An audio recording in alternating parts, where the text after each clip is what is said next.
Good evening, viewers, and welcome to 433 Sports. I am Arafat. My apologies for coming late because after the last upload, I was having having issues with my network, and other things have been out of town.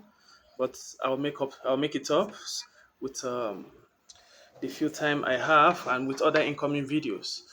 In the last edition, I try to explain how the Chelsea plan for the summer, and in this current edition, I'm also going to discuss what Arsenal are doing on the transfer market, Juventus, Man United, Manchester City, and then the Real Madrid. We'll take a look at Marcos Alonso, the tactics he's playing, what he wants to implement, and we'll also look at Liverpool. While every other teams are, the satellite is on Arsenal, Thomas Partey leaving or staying, but now it has been confirmed that Thomas Partey will leave Arsenal. 100% Thomas Partey will leave Arsenal. And we'll also take a look at the replacement that are being proposed. Um, Brentford City midfielder Nogard is being looked at. Arsenal has put in a bid and discussion are ongoing with Brentford in an effort to bring him in. And Kepa Arrizabalaga have undergone medical and he will join Arsenal. And bid are also coming in. They are trying to get a midfielder and also a striker. But for Man United, the discussion for Brentford City attacker Brian Mbuemo is ongoing. A bid of over £60 million has been lodged by Manchester United, and the details are being discussed. But Tottenham are also watching, so we'll get to see what Tottenham will do. Meanwhile, there are rumors that Andrey Santos may leave Chelsea. Meanwhile, the coach Enzo Maresca want him to stay, but as a squad player, because in the midfield there, the Chelsea midfield are packed. But the challenge they are having now is they are going to be in the Champions League, and the Premier League is going to be tougher, and they're going to play the Carabao and the FA Cup. And right now they are the World Club Cup. So minutes will be shared, and Chelsea don't trust Romeo Lavia when it comes to injury record. So if Santos leaves and Lavia get injured, we might have issues. That's why they see Santos as a replacement for Lavia and also a replacement, also a possible alternative to Enzo Fernandez. So because he can play multiple positions in the midfield. So Chelsea want to keep him, but he wants regular football. So we want to see how the discussion is going to go, what assurance he's going to get from Enzo Maresca, how many minutes he's going to get. Once he's assured of decent minutes, definitely he's going to stay. And the guy is a decent footballer. We're going to see goals, tackles, passes. He's a classic box-to-box midfielder. He can also anchor the midfield, and he can also play as an advanced eight. And Chelsea are not looking to sign Emiliano Martinez of Aston Villa, according to today's news. Chelsea are not in for Emiliano Martinez. But rumor has it that Manchester United are having some informal discussion, but we watch and we'll bring you with the latest. And according to Aston Villa, Villa have made it clear that Morgan Rogers is not for sale. Their star boy, Morgan Rogers, is not for sale. Chelsea are interested, other teams are interested. But for Chelsea to make the move, they'll be waiting to see how one or two players will be moved away. Like Nkunku will need to leave to make space.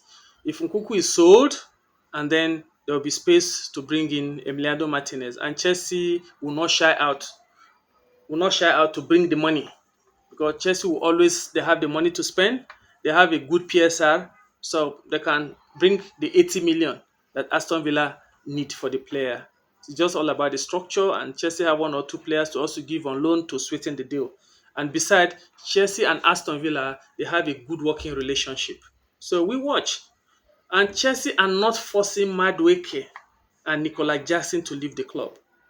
Chelsea value them, they intend to keep them, and they believe they'll come good and better But if a decent offer comes in, like £50 million for Nicolas Jackson, Chelsea will not say no because that department, Chelsea are also haven't signed Leon Delap, who is also doing well and integrating with the team. Chelsea are also looking at Eketike from Eintracht Frankfurt. So, if a good bid comes in, Chelsea will sell. And so far, Nicolas Jackson have not done himself a favor with his recent attitude, collecting unnecessary red card, and so the fans are angry. They are not happy. Except there's a change in future, and he comes in and does well, score the goals, and the fans will forgive him. But right now, the fans are not happy. So as for Madueke, Madueke has a good shout. He's doing well, but the fans are also watching, and the club are watching because Estava Williams is doing very well at the FIFA Club World Cup, having won two Man of the Match award in the three matches he has played. Against Inter Miami, he was so good that at halftime he swapped jersey with Messi, and at full time he's also swapped jersey with Luis Suarez. He's doing well, and Chelsea are also watching him keenly because by the time he comes in, Chelsea will be looking to move into the left. Either he comes from the bench as a backup to Neto or he starts. Depends on how he performs.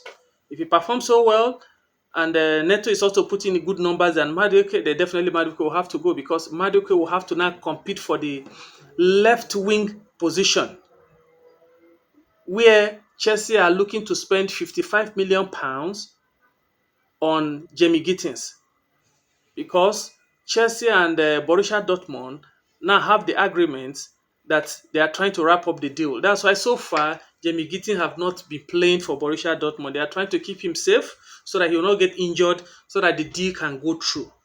We are watching. By the time Jamie Gittins comes in, Eketike is a player that can play from the left into the right. He can also play centrally. So Chelsea are looking at a player that can play in multiple positions up front. Meanwhile, um, Chelsea are also watching to see who goes in because they are looking at the left fullback position to sign a backup, and then they need a central defender and they need a goalkeeper. So the goalkeeper keep an eye on the goalkeeping situation. If West Ham, based on the discussion Chelsea are having with West Ham, if West Ham decide to take Robert Sanchez and Chelsea for put through the deal for Mohamed Kudus, a lot of things could happen. So we are watching. So it depends on the outgoings. The outgoings will determine the incoming. But meanwhile, Chelsea wants a right-footed number 11, and the discussion are ongoing.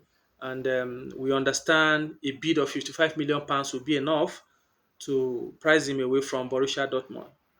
And at the FIFA World Club Cup, where the round of 16 um, is being put up, and the round of 8, we are watching to see what will happen between Chelsea and Benfica.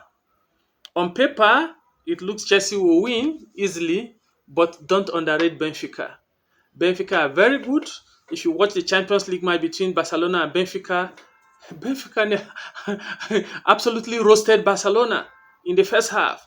But Barca find a way of crawling in 4-1, 4-2, 4-3, and then 4-4, 9 minutes, and they won it 5-4. So we need to keep an eye. And in the group match, this same Benfica defeated Borussia Dortmund, defeated Bayern Munich. You may argue that Bayern Munich altered their lineup and they played much better, they have the chances, but in football, it's a game of chances. Once you don't take your chances, you get punished. So Benfica took their chances, they topped the group, so Chelsea should be very wary. And Enzo Maresca, whatever tactics you are playing, put Reece James as a right fullback. Don't play Reece James in the midfield. Allow Enzo, Casido, Romeo Lavia, and Kopama. Allow the midfielders in the midfield. Play Reece James as a right back. Put your best 11. Benfica can hurt you. And in the other match, we're also going to watch two Brazilians, Botafogo and Palmeiras FC. So it's a local derby because all the Brazilian teams at the World Club Cup all qualified for the knockout stage. So we'll see what will come up between the star boy Estava Williams, whether he'll be able to take Palmeiras to the next stage. We'll see. It's an exciting game, and Inter Miami versus PSG. We're going to see Luis Suarez, Lionel Messi against his former club PSG. Then we'll also see Busquets in midfield. Inter Miami has a very good team, but most of them are already aged 29, 30, 31, 32, 33. We'll see what will happen between them and the dynamic PSG. The Bakola, the Due, Kvaratskhelia, Ousmane Dembele, Zemizeri, and then we'll see Mendes, um, the Brazilian defensive maestro. So we'll see. Ashraf Hakimi, we'll see what will offer. But for me, I don't know how it's going to turn out. But based on the statistics, I see PSG winning this match. I see PSG winning this match. And between Flamengos and Bayern Munich, Flamengos are also a very good team, another Brazilian team that are going to play Bayern Munich. So Bayern Munich need to be very, very wary. They need to be very, very wary of these Brazilians because they are very good tactically, they are sound, and they are using this competition to market themselves to the clubs, big club in Europe, because most of them dream of playing in Spain, in Italy, in Bayern, in England. So they are showcasing their talent. If you can do well against the Bayern, against the Real Madrid, Inter Milan, Chelsea, PSG, you are there. The big clubs will look out for you and they will come up with the money. So in the next match, Inter Milan versus Fluminense, another Brazilian side, Fluminense, good tactical side. We'll see what will come up. Inter, after the first shock of playing 1-1 against the FC Monterrey, they have bounced back to win their last two games. So we'll see what they come up.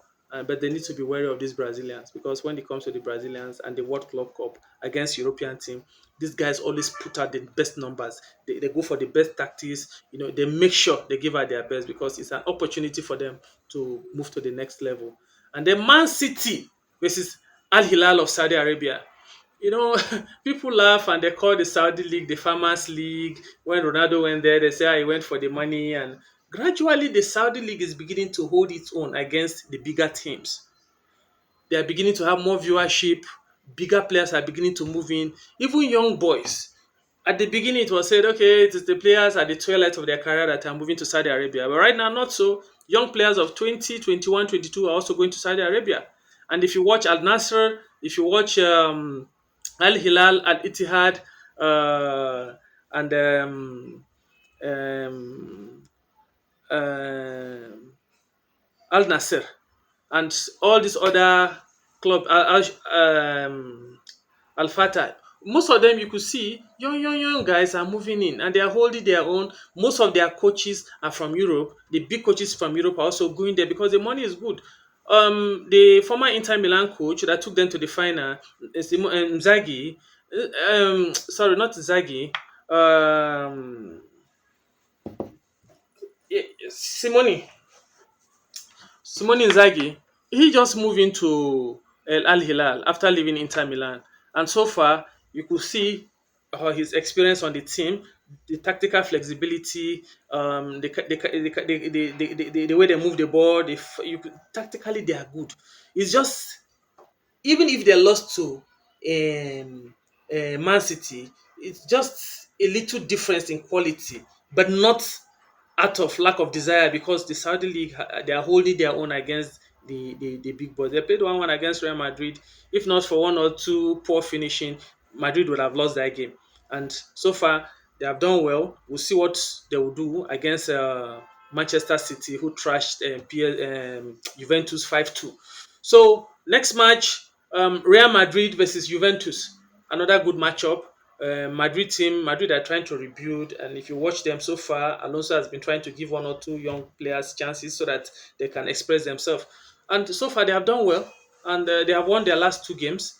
And we'll see how they will fare against the Juventus team because even Juventus too are doing well, but it's still a team in progress because they have a new coach too who is trying to put one or two together, dotting the I's and crossing the T's. And Borussia Dortmund versus FC Montreal. FC Montreal have done very well to get themselves to this knockout stage. And the good thing about this competition is that the more you progress, the more money you make.